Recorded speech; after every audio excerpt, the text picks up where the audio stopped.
नाज़िम हिन वक़्त मौजूद आया गोटखुई जलाल में गोटखुई जलाल में आयल मानू के असां पुछंदासीं तो गोटखुई जलाल जे अंदरि कुछ सहूलियतूं आहिनि ॾिठो वञे त सहूलियत कोई गोटखुई जलाल का बि असांखे सहूलियत नज़र नथी अचे। हितां नालियुनि खे तो नालियूं हितां डैमेज लॻी पियूं स्कूल अस्पतालनि जा असां मौक़ो वठी आया उन्हनि जो उस्तादनि जो तोड़े अस्पताल में जेके डॉक्टर आहिनि उन्हनि जो भी इहो ई चवणु आहे त जेको असां ज़ाहिर तौर सां मौजूदा सूरत हाल ॾिसी आया वधीक असां हिते आयल त गोराम सिंधी असां हिन वक़्तु गॾु मौजूदु आहे। गोराम सिंधी खे असां पुछंदासीं त हितां जेके सहूलियतूं आहिनि सहूलियतूं कहिड़ियूं कहिड़ियूं गोटखुई जे लाइ कहिड़ियूं सहूलियतूं आहिनि कहिड़ियूं न आहिनि। ॾिठो वञे त काफ़ी टाइम खां गोटखुई जे लाइ बिजली बि न आहे नालियुनि जा हाल तव्हांखे ॾिसण उहे लॻा पिया आहिनि। वधीक सिंधी साहिब सां मौजूदु खां पुछंदा अस्सलाम वालेकुम। वालेकुम सलाम। तव्हां ॿुधायो गोटखुई जलाल जे हवाले सां तव्हां छा चवणु? साईं गोटखुई जलाल जी के पूरनि 5 सालनि में मुतासिर कयो वियो आहे। गोटखुई जलाल जी में स्कूल ड्रेनेज सिस्टम सॼो नाकारा लॻो पियो आहे। पडीदन शहर असांजे वेझो आहे, अधु आबादीअ जेतिरो असांजो ॻोठु आहे जंहिंमें हिकु स्वीपर न आहे। पडीदन में 100 खां वधीक स्वीपर आहिनि। असांखे स्वीपर ॾिना वञनि, असांजे स्कूलनि जो मुकमल कमु करायो वञे। दीवारूं टुटियूं पियूं आहिनि, फर्नीचर न आहिनि स्कूलनि में। ॿार असांजे ॻोठनि जा ॿिए हंधि पढ़ण था वञनि, सहूलियतूं न आहिनि। ॻोठु ईअं वीरान लॻो पियो आहे। असांजो मुतालबो इहो आहे जेको वोट वठणु ईंदो असांजा वाइदा पका कंदो वोट उनखे ॾींदासीं, असांखे सहूलियतूं ॾिनियूं वञनि। असांजो इहो ई मुतालबो आहे। ॿियो को बिजली हिते केतिरे टाइम खां ॾिना आहे? साईं बिजली हिते तक़रीबन 5-7 साल थी विया आहिनि, बिजली न आहे। बिजली 1-2 घर जेके ॿारीनि था, जेके बाबडा वारनि सां मुलवसन माण्हू उहे ॿारीनि था, उन हिसाब सां बाक़ी बिजली कंहिं बि ग़रीब वटि बिजली न आहे। बिजली कटी वई आहे। असां तमामु ॻोठु ग़रीब ॻोठु आहे, उन सां तमामु नाजाइज़ियूं आहिनि।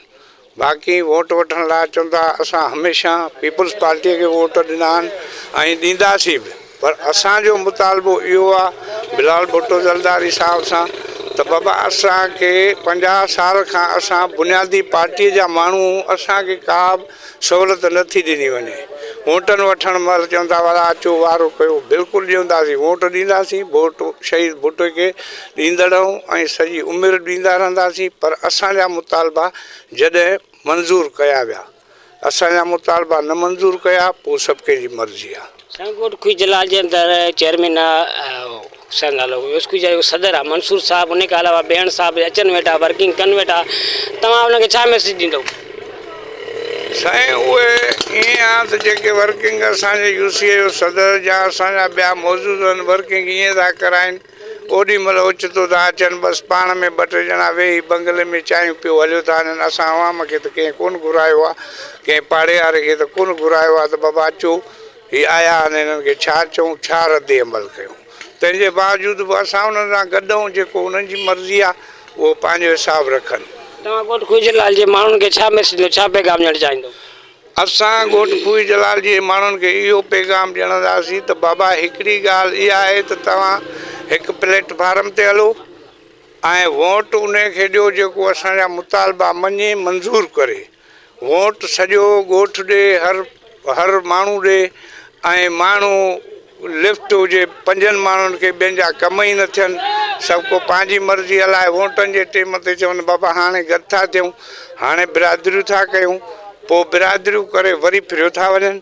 असांजो इहो मुतालबो आहे त हिकु थियो, जंहिंखे वोट ॾियो उन सां खुलो ॻाल्हायो, अवाम जो मौक़ुफ़ ॿुधो, अचो वियो हर कंहिंखे मौक़ो ॾियो, हुनजी ॿुधो।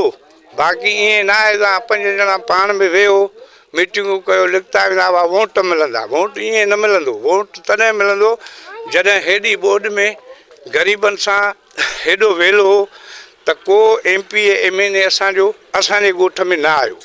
हींअर चवंदा बाबा तव्हां त असुली पीपल आहियो त इहा हालत आहे छा?